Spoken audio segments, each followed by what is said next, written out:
Welcome to Kanaka news అలాగే NML news. మనం ఇప్పటిదాకా మాట్లాడుకున్న స్వామి గారిని ఒకసారి ఈ టీ షర్ట్లు అంటే ప్రతి ఒక్క కోటికి ఒక ప్రత్యేకత ఉందని ఆయన చెప్తున్నారు. అదే పనిగా ఆయన ద్వారా కూడా మనం తెలుసుకోవడానికి ప్రయత్నిద్దాం. సార్ నమస్తే సార్. ఇప్పుడు ఇన్ని రకాలుగా ఇన్ని సబ్జెక్టుల మీద మీరు ఒక్కొక్క దానికి అంటే ఒక్కొక్క సబ్జెక్ట్ కి ఒక్కొక్కటి మీరు పెట్టడం జరిగింది. అదే విధంగా దీని ప్రత్యేకతలు ఇది ఏ టైంలో మీరు యూజ్ చేస్తారు దాన్ని చెప్పండి. మన సంవత్సరంలో రక్తదానం దినాలు వస్తాయి.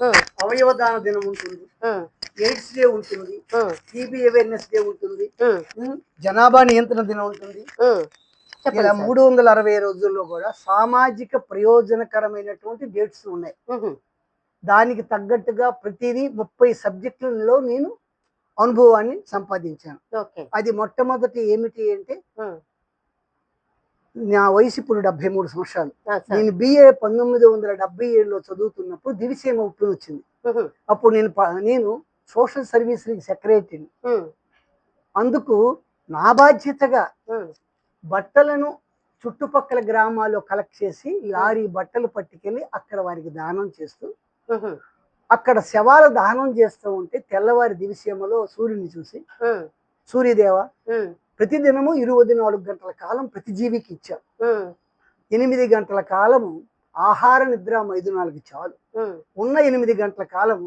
ప్రభుత్వ ఉద్యోగైన వృత్తిలో తన నిమగ్నతతో, నైపుణ్యంతో, ఏకదృష్టితో సామాజిక ప్రయోజనం కోసం తన వృత్తి తాను చేసుకోవచ్చు, ఉద్యోగం చేసుకోవచ్చు. అవును. ఉన్న 8 గంటల కాలం నేను సంఘ సేవ చేస్తానని ఒప్పుకున్నాను. ఉమ్, ఆ 24 గంటల్లో 1977 నుంచి ఈనాటి వరకు 8 గంటల కాలం సంఘ సేవ, ఉమ్, 8 గంటల కాలం నా వృత్తి జ్యోతిష్కుని. ఇప్పుడు మరి బ్రతకాలి కదా, అవును. నాకేమి ఆస్తి కానీ సెంటు భూమి కానీ సొంత ఇల్లు కానీ లేదు, రెంటెడ్. అవును సార్. ఆ విధంగా బ్రతకవచ్చు ప్రతి మనిషి కష్టపడే మానవుడికి జ్ఞానం భగవంతుడు ఇచ్చాడు. అవును. సో కష్టపడేటటువంటి కాలాన్ని దుర్వినియోగం చేసుకుంటాం. అవును. సో జ్యోతిష్ శాస్త్రాన్ని ఆపోసన పెట్టాను. ఉమ్, ఆ విధంగా వైద్యము, డిప్లొమాస్ ఇన్ హోమియోపతి, నా డిగ్రీస్ మీకు చూపిస్తాను.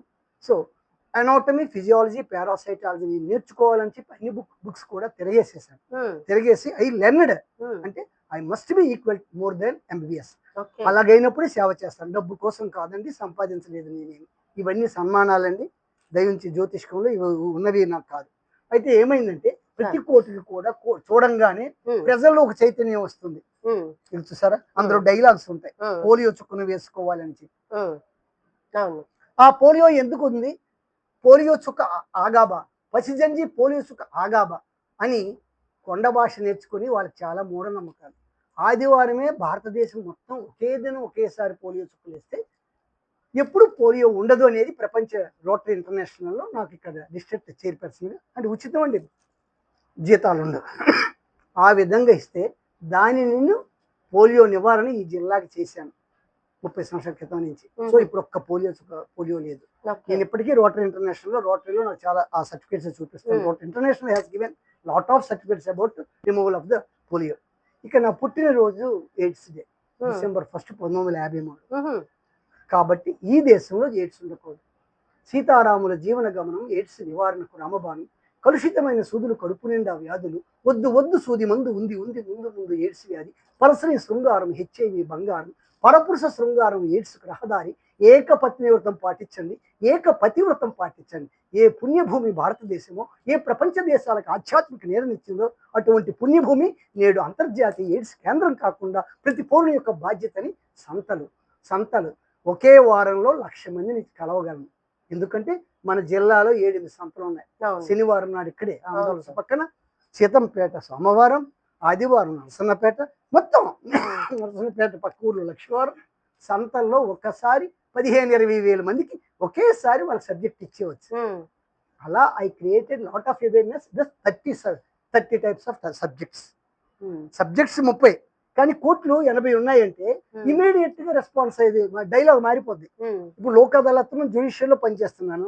సో లోక్ అదాలత్ ర్యాలీస్ తీస్తే చేస్తాను. ఉమ్, ఇంకో పోస్ట్ నాకు ఇచ్చారనుకోండి, ఉమ్, దాని యొక్క దాన్ని చేస్తాను. రేపు చూడండి, ఉమ్, చూసారా ఏంటిది, భారతదేశం ఉమ్, స్వతంత్రం అనేటటువంటి అమృతం.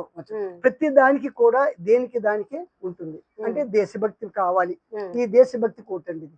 అవును ఈ సార్. విధంగా ఉమ్, మీకు ఏది అడిగితే నేను చూపిస్తాను. కరోనాని ఎలా నివారించాలనేది ఈ డ్రెస్ వేసుకొని వెళ్ళిపోతా. ఉమ్, అప్పుడు నాకు ఒక రకమైనటువంటి ఆవరించినట్టు ఒక భూతం. అంతే. I can talk anything. ఆ సబ్జెక్ట్‌ని ఎవరు Yes, 100%. అనర్గళంగా మాట్లాడుతూ అందరి యొక్క దృష్టిని నేను ఆకర్షిస్తూ నా మాటలు చెవిట్లో చక్కగా వినిపించేటటువంటి అర్థమయ్యేటట్టు చేయటానికి ఇది నాకు అవసరం. ఇలా చూడంగానే ఈ సబ్జెక్టు అనేది వాళ్ళకి. అదండి ఇప్పటిదాకా ఆయన మాటల్లో మనం విన్నాము.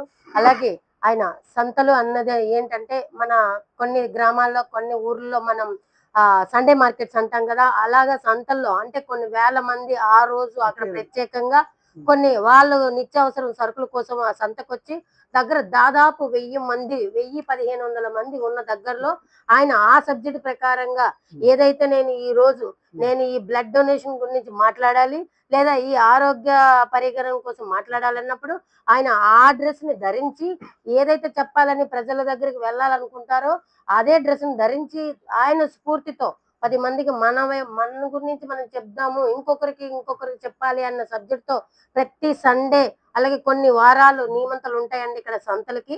ఆ సంతల్లో వెళ్ళి ఈయన ఆ ప్రవచకం ఏదైతే ఉందో ఆ ప్రజల ముఖంగా ప్రజల్లోకి వెళ్ళి 100 మందిలో ఒక్కరికైనా అది చేరుకోకపోతుందనే లక్ష్యంతో ఆయన ప్రతిరోజు ఆయన చెప్పినట్టు ఇప్పటి వరకు మనకు మాటల్లో చెప్పాడు. ప్రతి మనిషికి 24 గంటల్లో కనీసం 4 గంటలైనా నేను ప్రజల కోసం పనిచేస్తానని ఆయన ఇప్పటి వరకు శ్రమిస్తున్నారు. అలాగే ఇంకొంచెం మనం లోపలికెళ్ళి ఆయన డిక్షనరీ ఏముందో అది కూడా పరిశీలిద్దాం. Okay madam. థాంక్స్.